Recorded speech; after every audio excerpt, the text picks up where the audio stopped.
అందరికీ నమస్తే. Welcome to top Telugu TV. నేను మీ రమ్య. ఒకప్పుడు ప్రపంచాన్నే గడగడలాడించిన కరోనా మళ్ళీ విజృంభిస్తుంది. అందరూ జాగ్రత్తగా ఉండాల్సిన అవసరం ఉంది.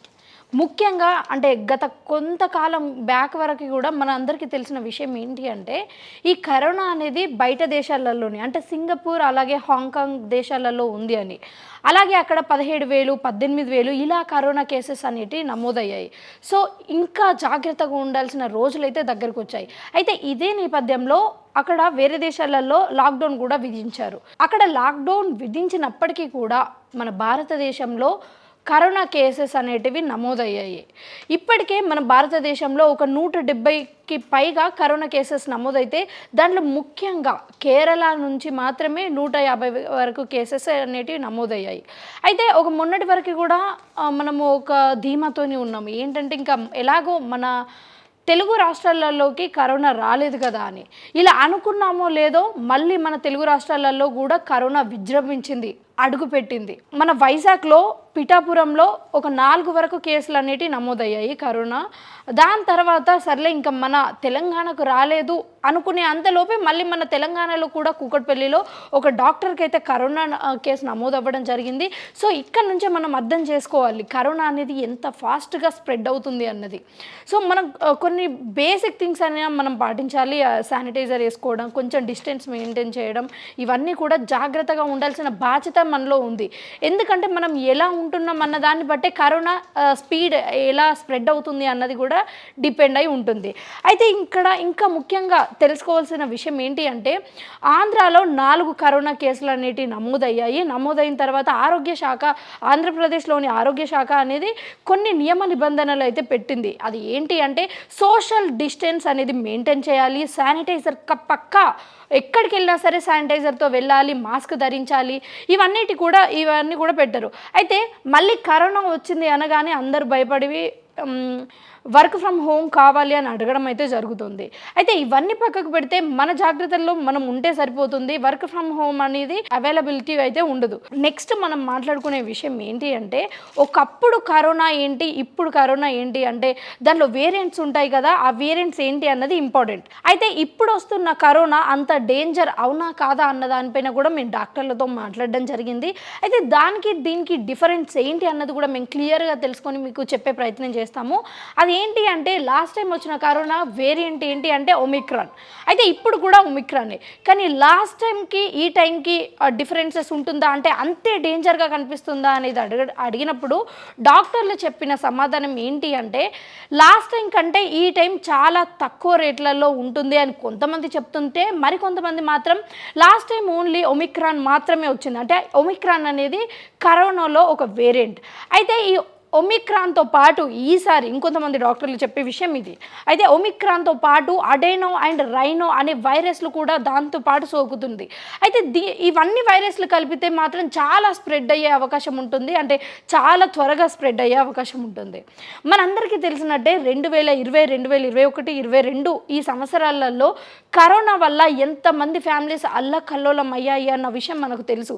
ఎందుకంటే ఒకప్పుడు మన కళ్ళతో మనం చూసాం ఎంతమంది దిగాలుగా, అంటే ఎలాంటి దౌర్భాగ్యమైన పరిస్థితి మనం ఎదుర్కొన్నాము అంటే కొన్ని సంవత్సరాలు మన ఇంట్లో వాళ్ళకే, అంటే చుట్టాలకి వాళ్ళకి అన్నది పక్కకు పెడితే మన ఇంట్లో మన అమ్మకి, చెల్లికి, ఇంట్లో వాళ్ళకి ఎవరికైనా కరోనా వచ్చినా సరే ఆ రూమ్కి వెళ్ళాలంటే భయం వేసేది. ఎందుకంటే ఎవరి ప్రాణాలు వాళ్ళకు ముఖ్యమే కదండి.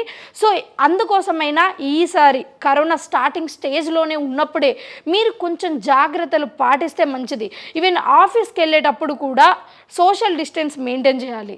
దాని తర్వాత ఇక నుంచి మీరు కొంచెం కొన్ని రోజుల వరకు, కొన్ని నెలల వరకు అవాయిడ్ చేయాల్సిన ప్లేసెస్ ఏంటి అంటే థియేటర్స్ కానీ, మూవీస్ కానీ, మాల్స్ ఇలాంటి ప్లేసెస్లలో వెళ్ళకుండా ఉంటే మంచిది. ఎందుకంటే ఇప్పుడు మన తెలుగు రాష్ట్రాలలో ఎక్కువగా కరోనా టెస్ట్లు అయితే చేయించుకోవట్లేదండి. ఒకవేళ చేయించుకుంటే పాజిటివ్ వచ్చే అవకాశాలు ఉండొచ్చు. సో మీరు చేయించుకోవట్లేదు కాబట్టి జనరలైజ్డ్గా మీకు వచ్చే కోల్డ్, కఫ్ ఇలాంటి అన్నిటిని కూడా మీరు దృష్టిలో పెట్టుకొని కొన్ని రోజులు క్వారంటైన్లో ఉంటే బెటర్. అంటే ఈ లక్షణాలు ఉన్న వాళ్ళు మాత్రం క్వారంటైన్లో ఉంటే బెటర్. మళ్ళీ లాస్ట్ టైం లాగా లాక్డౌన్ అనే పదాలకు కొంచెం దూరంగా ఉండడానికి ట్రై చేయాలి. ఎందుకంటే లాక్డౌన్ రాకుండా చూసుకోవాలి అంటే మనందరం కలిసి జాగ్రత్తగా ఉంటేనే అది ప్రారంభమవుతుందండి. ఈ కరోనా అనే వర్డ్‌ని మనం జాగ్రత్తగా ఉండి దీన్ని నిర్మూలిద్దాం. ఒక పక్కకు పెడదాం. సో, ఇవి మాత్రం దృష్టిలో పెట్టుకోండి. బయటికెళ్ళేటప్పుడు ఎలా ఉండాలి? ఏంటి? సోషల్ డిస్టెన్స్ ఎలా మెయింటైన్ చేయాలి? ఇవన్నీ కూడా మనందరికీ తెలుసు. ఒకప్పుడు మనం ఎంత బాధపడ్డామో, సో ఇంకోసారి అలాంటి సిచ్యువేషన్ రాకుండా మనం ట్రై చేద్దాం. ప్రపంచవ్యాప్తంగా కరోనా అనే పేరు వింటేనే అందరూ భయపడతారు. ఎందుకంటే మనందరికీ తెలుసు, మన భారతదేశం రాష్ట్ర ప్రకారం అంటే ప్రభుత్వం ప్రకారమే 5,30,35 మంది చనిపోయారు.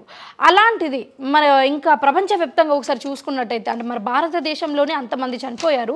ప్రపంచవ్యాప్తంగా చూసుకున్నట్టయితే ఎంతమంది చనిపోయారు, మళ్ళీ వాళ్ళకి జీవన ఉపాధి ఏంటి, వాళ్ళనే నమ్ముకొని వాళ్ళ కుటుంబంలో బ్రతికే వాళ్ళు కూడా ఉంటారు. అయితే కొంతమంది ఏంటి అంటే ఈ మధ్యకాలంలో చూస్తున్న వరకు కరోనా అంటే ఆ పేరు వినగానే ఒకప్పుడు జరిగిన సన్నివేశాలన్నీ కూడా గుర్తుకు తెచ్చుకొని ఆ కుటుంబాలు ఎలా అల్లకల్లోలం అయ్యాయి అన్నది వాళ్ళ కళ్ళతో చూసినప్పటికీ వీళ్ళందరూ కరోనా అంటే భయపడుతున్నారు.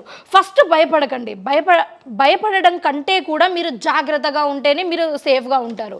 ఇంకా లేకపోతే మనం ఏం చేయలేమండి. మేము చెప్పేది ఒకటి, మీరు జాగ్రత్తగా ఉండండి. మీ పక్క వాళ్ళని కూడా జాగ్రత్తగా ఉండేలాగా చూసుకోండి. ఎందుకంటే మీరు ఒక్కరు సేఫ్గా లేకపోయినా సరే, ఎందుకంటే ఇంతకుముందు నేను చెప్పిన దాని ప్రకారం ఒమిక్రాన్తో పాటు అడెనా అండ్ రైనో వైరస్లు కూడా కలిపి వస్తున్నాయి. అంటే లాస్ట్ టైం దానికంటే కూడా ఎక్కువగా ఫాస్ట్గా స్ప్రెడ్ అయ్యే అవకాశం ఉంటుంది. మీకు కఫ్, కోల్డ్ ఇలాంటి లక్షణాలు ఉన్నప్పుడు కేర్లెస్గా ఒకవేళ బయటికి వెళ్తే చాలు, మీరు ఇంకో 10 మందికి స్ప్రెడ్ చేసే అవకాశం ఉంటుంది. అందుకే చెప్తున్నాను, మీరు మీ పక్క వాళ్ళు వీళ్ళందరూ కూడా సేఫ్గా ఉండాలి అంటే ఫస్ట్ మీరు బేసిక్ రూల్స్ అనేటివి అయితే మీరు పాటించాలి. కరోనా అనేది 2020లో వచ్చి గత 3 సంవత్సరాలుగా మన భారతదేశంలో ఎంతో మందిని కూడా తీసుకొని వెళ్ళిపోయింది. అంటే చాలామంది కూడా చనిపోవడం జరిగింది. వాళ్ళు చనిపోవడం వల్ల చాలామంది చాలా మట్టుకైతే మన దేశంలో అనేది ఆర్థికంగా కుటుంబాలైతే కింద పడిపోవడం జరిగింది. సో అది కోలుకునే అంతలోపే మళ్ళీ ఆర్థిక స్థితిని కోలుకొని కొంచెం పైకెళ్ళే అంతలోపే మళ్ళీ ఒక 3 సంవత్సరాలు కూడా కాలేదు, మళ్ళీ కరోనా వస్తుంది. సో కరోనా వస్తుంది, ఇంకా మనం ఏం చేయలేము. మనం చేసేదల్లా ఒకటే, మీరందరూ సేఫ్గా ఉండండి. మీ పక్క వాళ్ళని కూడా సేఫ్గా ఉంచే బాధ్యత మీకుంది.